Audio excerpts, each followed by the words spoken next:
Евентуалното раскинување на договорот со кинеската компанија Синохидро, која 10 години го гради автопатот Кичево-Охрид, е јамка за македонските компании. Овој излет сериозно ќе ја чини Македонија, затоа треба добро да се размисли пред да се превземат било какви чекори, алармираат градежните инженери и универзитетски професори, откако на 2 месеци пред истекот на крајниот рок за завршување на 57 километри од автопатот, премиерот Ковачевски и неговата десна рака Артан Груби јавно проговорија за можноста да не се продолжи, односно да се раскине договорот со кинеската компанија. Што ќе се случи ако не го изгласат нашите пратеници продолжувањето на законот? Значи, паѓаат банкарските гаранции на Синохидро, тука по дефиниција, и Синохидро не е будала, ги повлеква банкарските гаранции на нашите компании.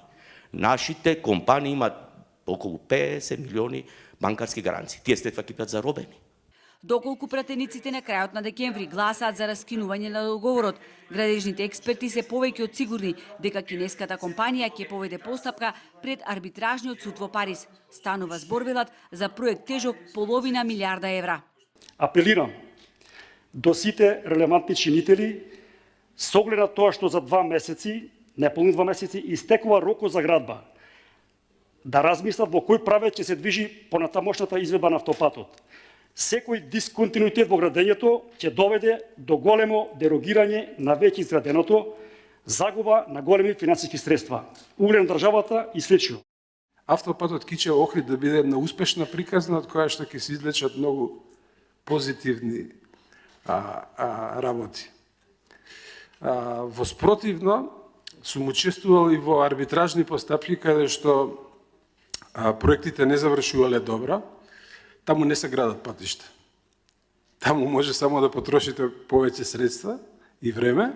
Изградбата на автопатот Кичево-Охрид е црна дупка. Невозможно е да се прати првично предвидената и зацртана динамика на изведување на работите, бидејќи се судривме со нерешени имотно-правни работи, кои се уште постојат, а проектните решенија се уште трпат модификации. Нема пристапни патишта за локалното население кое гравитира кон автопатската делница. И ден денес не е завршена дислокацијата на постоечките водоводни и канализациони инсталации, како електрични и телефонски водови. Сето ова има импликации и на квалитетот на изведување на работите, отворено кажуваат инволвираните во проектот, кој ќе остане запишен во историјата на државата како најголема инвестиција, чија реализација е неизвестна цели 10 години.